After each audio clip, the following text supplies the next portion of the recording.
आज हम एक बहुत ही दिलचस्प और शायद थोड़ी चिंताजनक विषय पर बात कर रहे हैं, एआई ब्रेन इंटरफेस। हाँ, एक ऐसी तकनीक जो इंसान और मशीन के बीच की वो जो रेखा है ना, उसे मिटा रही है। बिल्कुल, और हमारे पास जो जानकारी है, जो स्रोत है, उनके आधार पर हम ये समझने की कोशिश करेंगे कि आखिर ये है क्या, ये आई कहाँ से, क्यों इसे इतना बढ़ावा मिल रहा है। और सबसे बड़ा सवाल जो उठाया गया है, क्या भविष्य में हमारी सोच हमारी अपनी रहेगी भी या नहीं? क्योंकि देखिए, इस तकनीक पर दुनिया बटी हुई है। कुछ लोग मानते हैं ये तो चमत्कार है, हाँ, क्रांति ले आएगी। बिल्कुल, और वहीं दूसरी तरफ कुछ लोग इसे मानवता के लिए एक गंभीर खतरा बता रहे हैं। तो चलिए इसके पीछे की कहानी, इसके अलग अलग पहलू सब समझते हैं। ठीक है, तो शुरुआत करते हैं।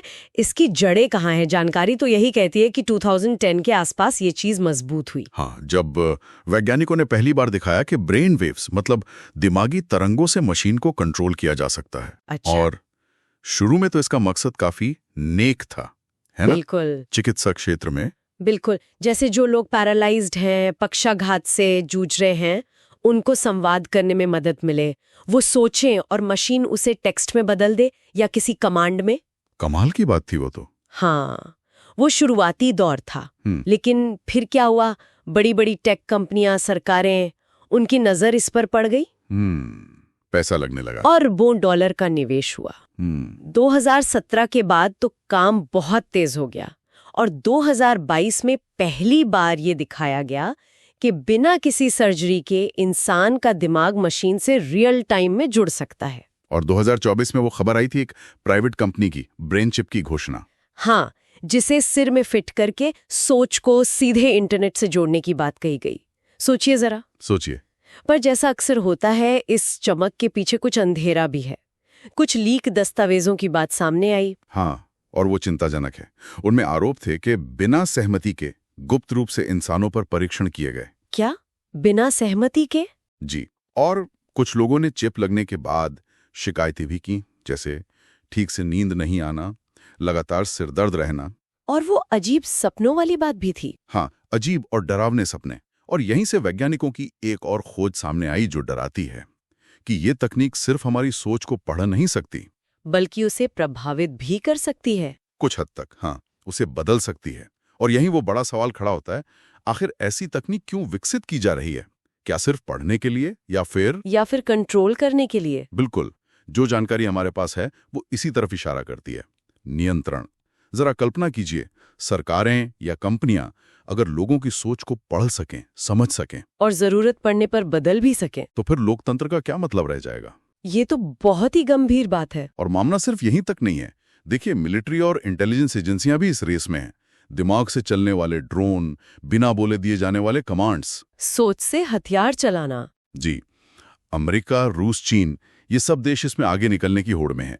और सबसे ज्यादा चिंता की बात यह है कि इसे रेगुलेट करने के लिए, इससे नियंत्रित करने के लिए कोई अंतर्राष्ट्रीय कानून, कोई नियम है ही नहीं। और निजता, प्राइवेसी का क्या?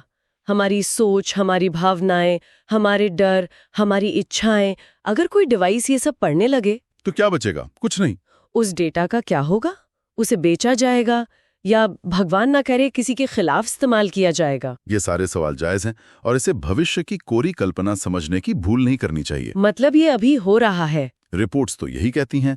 2025 में इसके बीटा टेस्ट शुरू हो चुके हैं, गुप्त ट्रायल चल रहे हैं और कहा जा रहा है कि अगले 5 सालों में ये चिप शायद ब्रेन कनेक्ट जैसे किसी नाम से बाजार में आ जाए, एक प्रीमियम डिवाइस की तरह। हाँ, और उसका नारा शायद हो, अब सोचिए, टाइप मत कीजिए। उफ। तो कुल मिलाकर जो स्रोत हमें मिले हैं वो एक तस्वीर दिखाते हैं जहां एक तरफ तो है प्रगति की, तकनीकी विकास की दौड़, और दूसरी तरफ है हमारी सोच की स्वतंत्रता के अंत का खतरा। एक तरह से ये चेतना की जंग है। हाँ। और जैसा कि इन स्रोतों में बार बार कहा गया है, इसका मकसद किसी को डराना नहीं है, बल्कि जागरूक करना है। सही कहा। दुनिया स्मार्ट होती जा रही है, तेजी से। तो हमें और आपको सबको सजग होने की जरूरत है। क्योंकि अगर आज इस पे बात नहीं हुई तो क्या पता कल शायद बात करने के लिए अपनी सोच ही न बचे। तो आज की इस चर्चा से एक विचार हम सबके सोचने के लिए छोड़ जाते हैं। ये मसला सिर्फ तकनीक का नहीं है, ये हमारे इंसान होने की परिभाषा से जुड़ा है। बिल्कुल। हमें चुनना होगा कि हम कैसा भविष्य चाहते हैं। एक ऐसा भविष्य जो तकनीकी चमक दमक से भरा हो, या वो भविष्य जहां हमारी स्वतंत्र सोच सुरक्षित रहे। इस पर सोचना वाकई बहुत जरूरी है।